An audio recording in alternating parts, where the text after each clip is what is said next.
पहले supreme court में राम मंदिर का विरोध कर रहे थे, फिर भूमि पूजन का विरोध करने लग गए।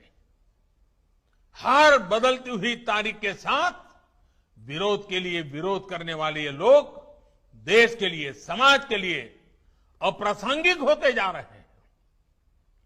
इसकी छटपटाहट है, बेचैनी है, हताशा है, निराशा है। एक ऐसा दल जिसके एक परिवार की चार चार पीढ़ियां जिसने देश पर राज किया, वो आज दूसरों के कंधों पर सवार होकर देश हित से जुड़े हर काम का विरोध करवाकर अपने स्वार्थ को सिद्ध करना चाहता है। साथियों, हमारे देश में अनेकों ऐसे छोटे छोटे दल हैं जिन्हें कभी सत्ता में आने का मौका नहीं मिला। अपनी स्थापना के लेकर अब तक उन्होंने ज्यादातर अपना समय विपक्ष में ही बिताया है। इतने वर्षों तक विपक्ष में बैठने के बावजूद उन्होंने कभी देश का विरोध नहीं किया, देश के खिलाफ काम नहीं किया।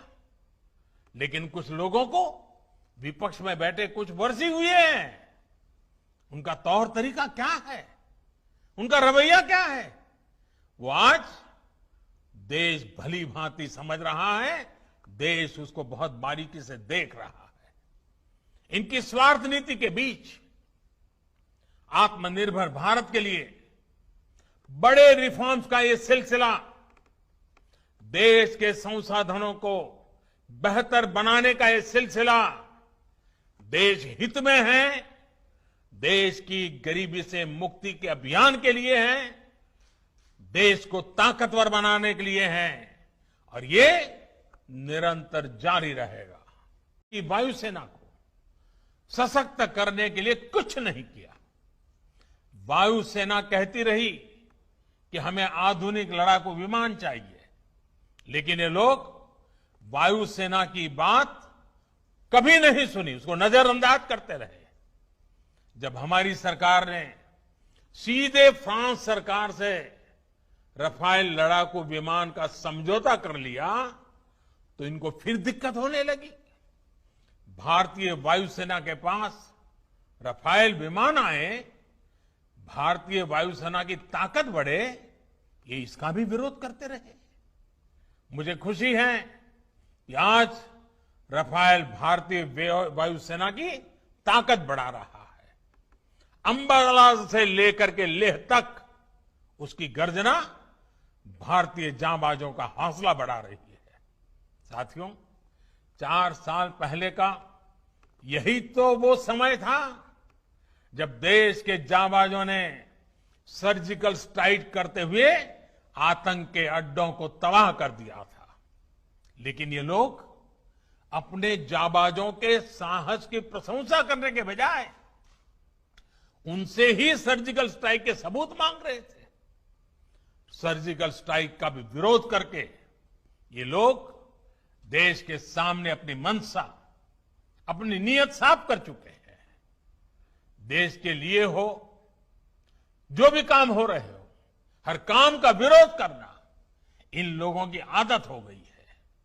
उनकी राजनीति का एकमात्र तरीका ये यही है, बस विरोध विरोध विरोध।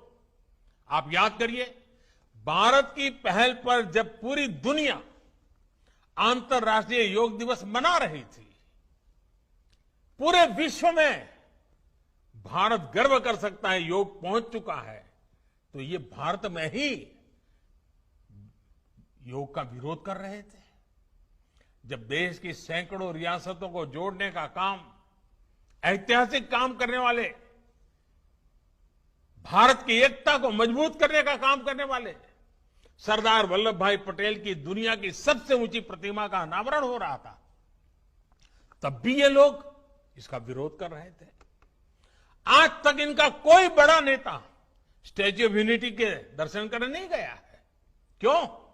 क्योंकि उन्हें विरोध करना है। साथियों, जब गरीबों को 10% आरक्षण का फैसला हुआ, तब भी ये इसके विरोध में खड़े थे। जब 26 नवंबर को संविधान दिवस मनाने की बात आई, तब भी ये इसका विरोध कर रहे थे। डॉक्टर बाबा साहब आंबेडकर का विरोध कर रहे थे। साथियों, पिछले महीने ही अयोध्या में भव्य राम मंदिर के निर्माण के लिए भूमि पूजन किया गया है। ये लोग पहले सुप्रीम कोर्ट में राम मंदिर का विरोध कर रहे थे, फिर भूमि पूजन का विरोध करने लग गए। हर बदलती हुई तारीख के साथ विरोध के लिए विरोध करने वाले ये लोग देश के लिए, समाज के लिए इनकी काली कमाई का एक और जरिया समाप्त हो गया है। साथियों, ये लोग न किसान के साथ है, न नौजवान के साथ और न ही देश के वीर जवान के साथ है। देश में एमएसपी भी रहेगी और किसानों को कहीं पर भी अपनी उपज बेचने की आजादी भी रहेगी। कुछ लोग सिर्फ विरोध के लिए विरोध कर रहे हैं। साथियों, अब से कुछ दिन पूर्व देश ने अपने किसानों को अनेक बंधनों से मुक्त किया है। अब देश का किसान कहीं पर भी किसी को भी अपनी उपज बेच सकता है। लेकिन आज जब केंद्र सरकार किसानों को उनके अधिकार दे रही है, तो भी ये लोग विरोध पर उतर आए हैं। ये लोग चाहते हैं कि देश का किसान खुले बाजार में अपनी उपज नहीं बेच पाए। ये लोग चाहते हैं कि किसान की गाड़ियां जब्त होती रहें, उनसे वसूली होती रहें, उनसे कम कीमत पर अनाज खरीदकर बिचौलिए मुनाफा कमाते रहें। ये किसान की आजादी का विरोध कर रहे हैं। जिन सामानों की, उपकरणों की किसान पूजा करता है, उन्हें आग लगाकर ये लोग अब किसानों को अपमानित कर रहे हैं। साथियों, बरसों तक ये लोग कहते रहे एमएसपी लागू करेंगे, एमएसपी लागू करेंगे, लेकिन किया नहीं। एमएसपी लागू करने का काम स्वामीनाथन कमीशन की इच्छा के अनुसार हमारी ही सरकार ने किया। आज ये लोग एमएसपी पर ही किसानों में भ्रम फैला रहे हैं। देश में एमएसपी भी रहेगी और किसानों को कहीं पर भी अपनी उपज बेचने की आजादी भी रहेगी। लेकिन ये आजादी कुछ लोग बर्दाश्त नहीं कर पा रहे हैं। इनकी काली कमाई का एक और जरिया समाप्त हो गया है। साथियों, ये लोग न किसान के साथ है, न नौजवान के साथ और न ही देश के वीर जवान के साथ है। आपको याद होगा, जब हमारी सरकार वन रैंक वन पेंशन लाई, उत्तराखंड के हजारों पूर्व सैनिकों को भी उनका अधिकार दिया, तो ये लोग इसका भी विरोध कर रहे थे। वन रैंक वन पेंशन लागू करने के बाद से सरकार पूर्व सैनिकों को लगभग 11,000 करोड़ रुपए एरियर के तो दे चुकी है। यहां उत्तराखंड में भी 1 लाख से ज्यादा पूर्व सैनिकों को इसका लाभ मिला है। लेकिन इन लोगों को वन रैंक वन पेंशन लागू किए जाने से हमेशा दिक्कत रही। इन लोगों ने वन रैंक वन पेंशन का भी विरोध किया। साथियों, बरसों तक इन लोगों ने देश की सेनाओं को, देश की वायुसेना को सशक्त करने के लिए कुछ नहीं किया। वायुसेना कहती रही कि हमें आधुनिक लड़ाकू विमान चाहिए, लेकिन ये लोग वायुसेना की बात कभी नहीं सुनी, उसको नजरअंदाज करते रहे। जब हमारी सरकार ने सीधे फ्रांस सरकार से रफाल लड़ाकू विमान का समझौता कर लिया, तो इनको फिर दिक्कत होने लगी। भारतीय वायुसेना के पास रफाल विमान आए, भारतीय वायुसेना की ताकत बढ़े, ये इसका भी विरोध करते रहे। मुझे खुशी है कि आज रफाल भारतीय वायुसेना की ताकत बढ़ा रहा है।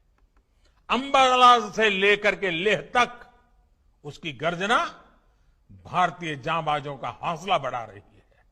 साथियों, 4 साल पहले का यही तो वो समय था जब देश के जांबाजों ने सर्जिकल स्ट्राइक करते हुए आतंक के अड्डों को तबाह कर दिया था।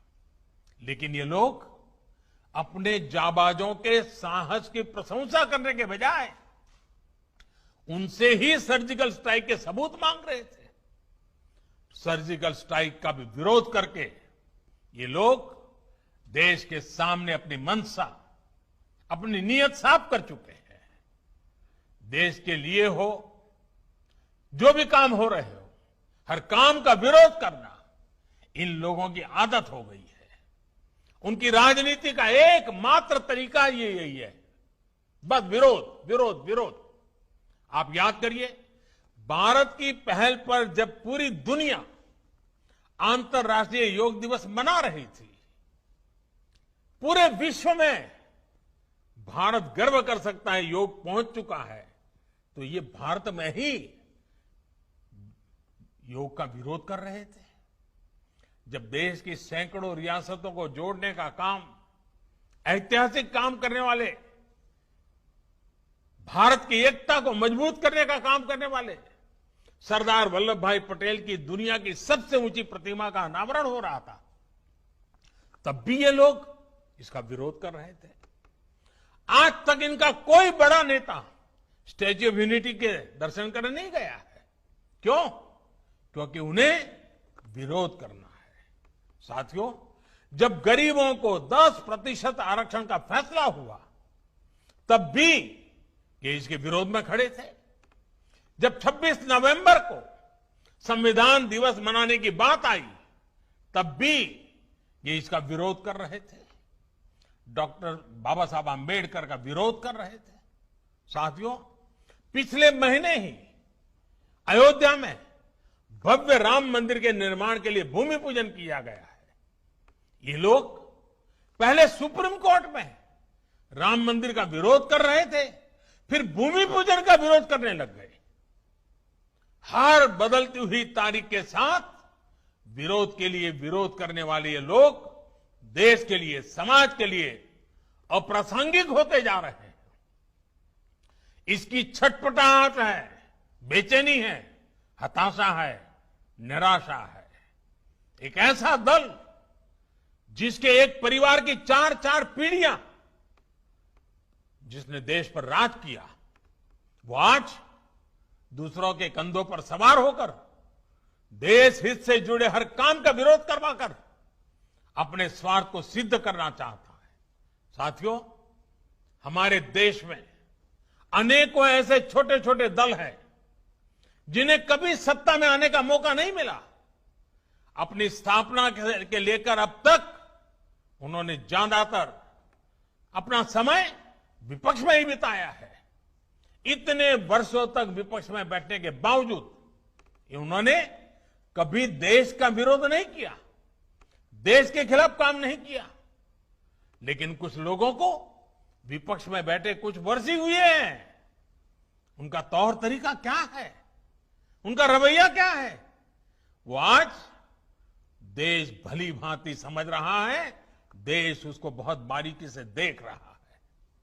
इनकी स्वार्थ नीति के बीच आत्मनिर्भर भारत के लिए बड़े रिफॉर्म्स का ये सिलसिला देश के संसाधनों को बेहतर बनाने का ये सिलसिला देश हित में है, देश की गरीबी से मुक्ति के अभियान के लिए है, देश को ताकतवर बनाने के लिए है और ये निरंतर जारी रहेगा।